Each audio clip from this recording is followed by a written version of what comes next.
Good morning students, welcome you all for online classes. Today we will discuss the topic on key establishment and key storage.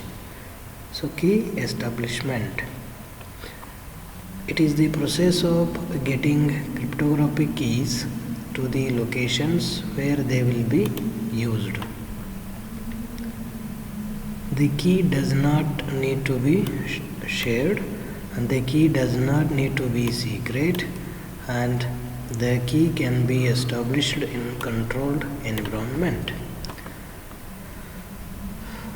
Does not need to be shared.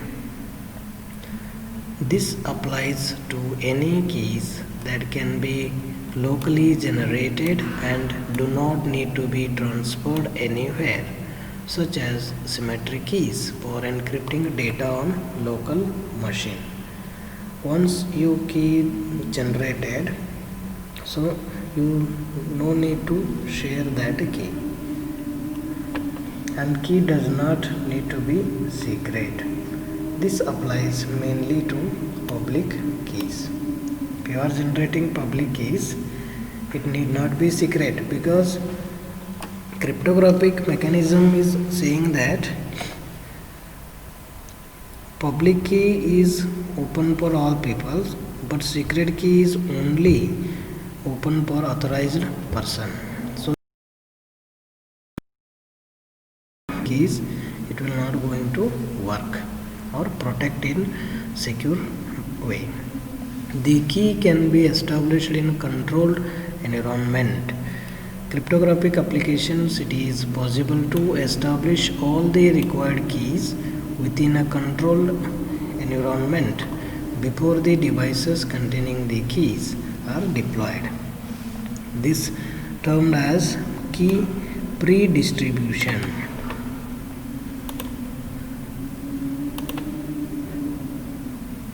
Key hierarchies. It is a technique used for managing symmetric keys. This consists of ranking up keys, with high level keys being more important than low level keys. And keys at one level are used to encrypt keys at the level beneath. Philosophy behind the key hierarchies. There are two advantages of deploying keys in hierarchy. First one is a secure distribution and storage, and second one is facilitating scalable key change. In distribution and storage, using keys at one level to encrypt the keys at a level beneath. Most keys in the system can be protected by the keys above them. This allows key to be securely distributed and stored in encrypted form.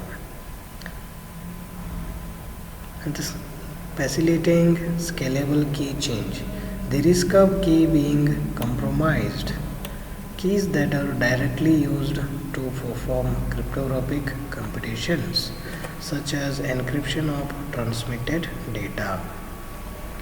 And use of a key hierarchy makes it easy to change these low level keys without the need to replace the high level keys, which are expensive to establish. Simple hierarchy. The three levels of this hierarchy consist of master keys, encrypting keys, and data keys. Okay, in master keys, these are top level keys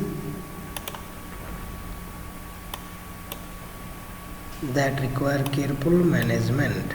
They are only used to encrypt a key encrypting keys. Since the key management of master keys is expensive, they will have relatively long lifetimes. These master keys and encrypting keys. These are distributed and stored in encrypted form using master keys. They are only used to encrypt data keys. Key encrypting keys will have shorter lifetimes than master keys. So lifetime is less compared to master keys. They have greater exposure and are easier to change. The next one is data keys. These are distributed and stored in encrypted form using a key encrypting keys. These are the working keys that will be used to perform cryptographic computations. They have high exposure and short lifetimes. This corresponds to lifetime single session, hence data keys are often referred to as a session keys. These, because these all are short lifetimes, right? In session key means if you log in into server, okay, so within 5 minutes or 10 minutes, take example for if you are applying any online application, in that session will have short lifetime, right? After 10 minutes or 30 minutes, session will automatically close, isn't it? So you need not enter your data, right? Because of short lifetimes of the key. So these key we should refer as session keys. Managing the top level keys or master keys need to be securely managed, or the whole key hierarchy is compromised. Most key management systems using key hierarchies will employ hardware security models, that is HSM, hardware security models, to store master keys. And these top level keys will never leave the HSMs in unprotected form.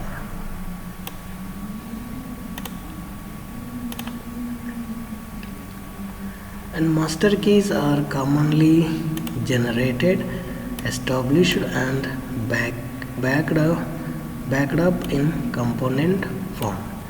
If a master key needs to be shared between two different HSMs, then one option is to generate the same master key from components separately on each HSM. For example, here is one HSM and here is another HSM. So master keys needs to be shared between two different HSMs. Then the one option is to generate same master key for each HSM model. This is what master key. An alternative is to run a key agreement protocol between the two HSMs in order to establish a shared master key.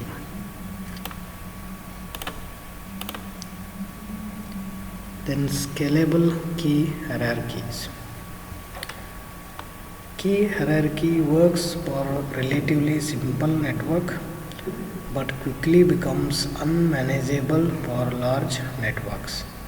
Consider a simple two-level hierarchy consisting of only master and data keys. If there is a network of n users, then the number of possible pairs of users is 12n minus 1. This means that if there are 100 users, then there are 12 into 100 into 99. So possible pairs of users 4950. And the worst case, we might have to establish 4950 separate master keys among the 100 HSMs in the network, which is not practical, right?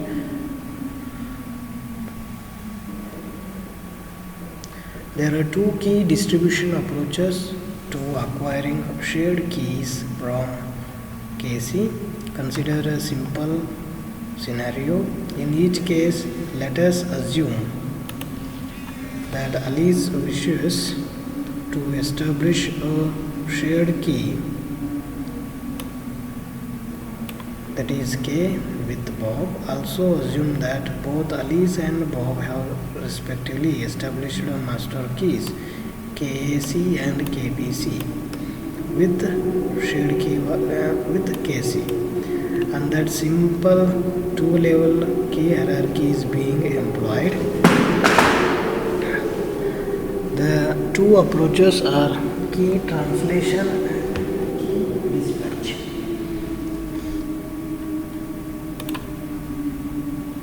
Key translation.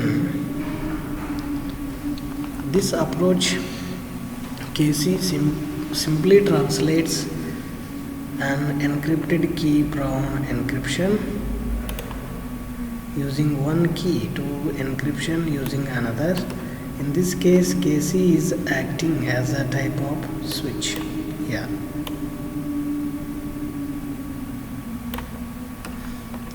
Alice generates a data key, that is K, encrypts it using KAC and sends to KC. Okay. KC decrypts the encrypted K using KAC and re-encrypts it using KBC, then sends to Bob. Bob will decrypt the encrypted K using KBC.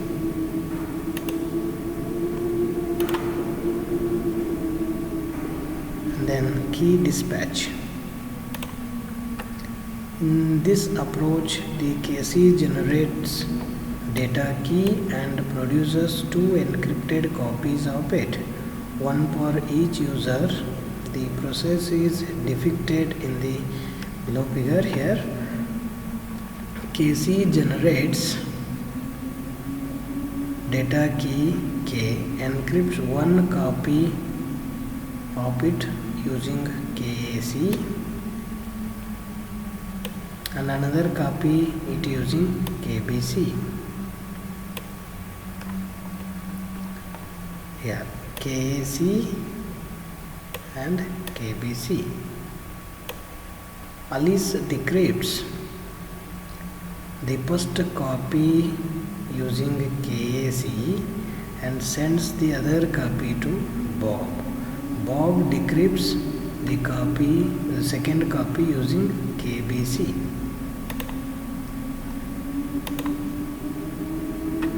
An unique key per transaction scheme, UKPT. It's a different way of establishing a cryptographic key, and they establish a new key each time that they are used. Motivation for this UKPT scheme: use of long-term, that is top-level secret keys. Example, use of master keys or key encrypting keys in key hierarchies. A special transfer of data explicitly for the purpose of key establishment. This applies to every technique except key pre-distribution. Then application of UKPT scheme. Good example of an application UKPT scheme is a retail point of sale terminals, which are used by merchants to verify pins and approve payment card transactions. It's a kind of ATM.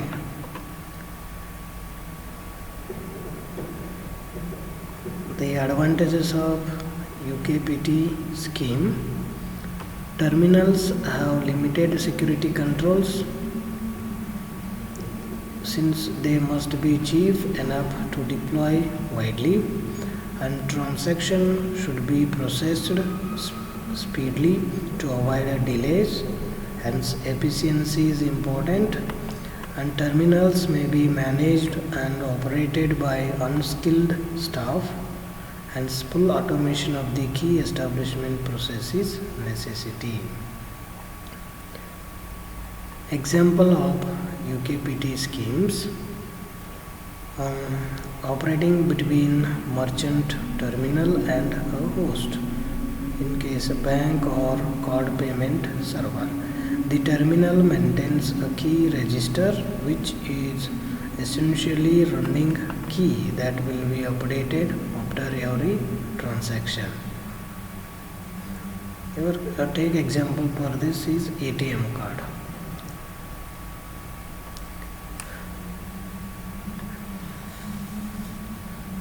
Example: the terminal derives the transaction key using the contents of the key register and shared information that will be available to the host. In terminal, key register and derive the transaction key, that is a K, and in host side, key register and derive transaction key K. Okay, so terminal to host. Then host will response MAC with the K, then update the key register here in terminal and update the key register in host.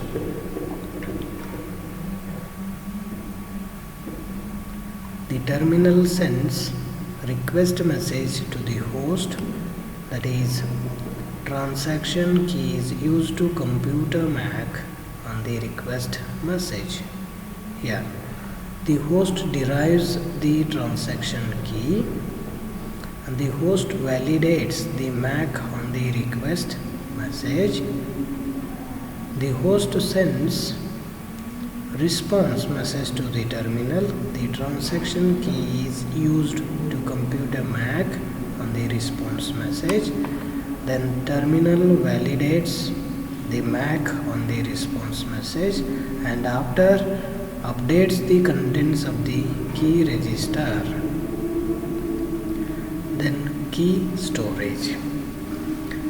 Secret keys need to be protected from exposure to parties other than intended owners. It is thus very important that they are stored securely.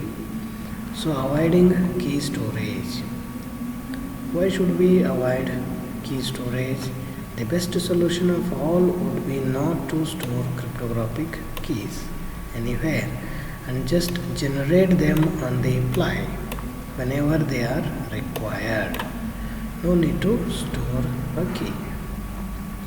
This is possible in some applications since the same key must be generated on the fly every time we need to use it. For example, OTP.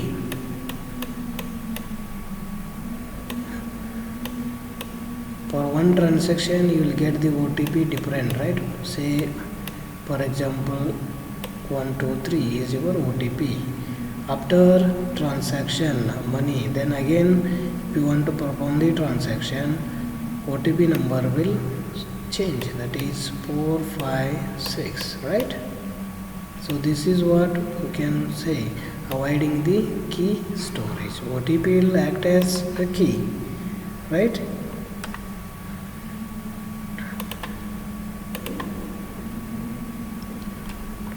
Key storage in software and key storage in hardware. So first we will see storage in software. Storing keys in the clear. One common approach to try to hide the keys somewhere in the software.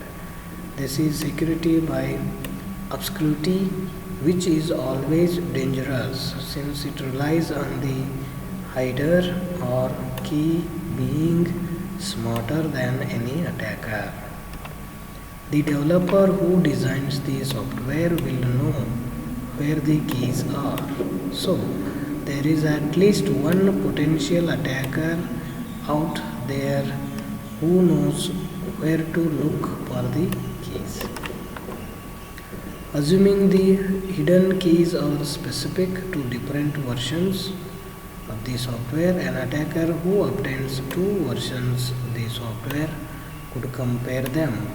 So easily he will get the what changes have done in the software. Yes, any locations where differences are noted are potential locations of a material relating to a key. So in this way, attacker will easily get that key.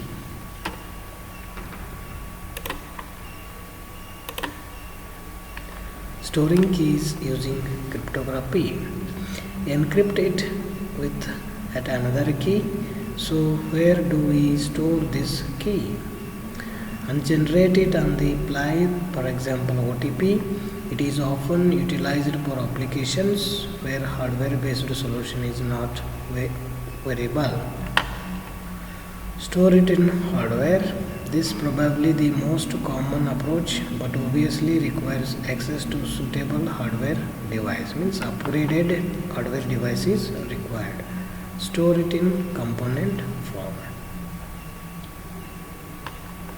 And in hardware, these hardware storage media for cryptography keys are hardware security models, that is HSM, right? These dedicated hardware devices that provide key management functionality are known as tamper resistant device.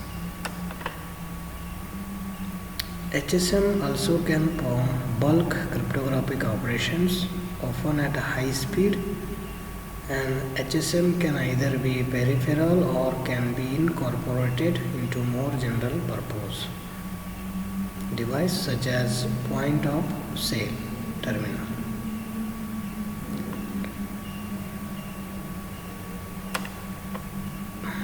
Microswitches, electronic mesh and resign. A simple mechanism that relays a switch if an HSM is opened.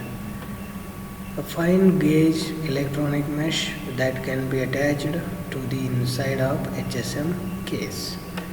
The hard substance such as epoxy resin that can be used to encache sensitive components. Key storage on HSM. There is at least one key, often referred to as a local master key, and other keys that need to be stored on can either be stored inside the HSM or stored outside the HSM, encrypted using LMK. Here efficiency and need for backups. Efficiency. Storing keys inside HSM is more efficient in terms of processing speed, since they do not need to be imported and then recovered before use. Need for backups. Since every key only stored inside the HSM needs to be securely backed up, perhaps in component form. So these are the concept of key establishment and key storage. If you have any doubts regarding this, please ask me. Thank you.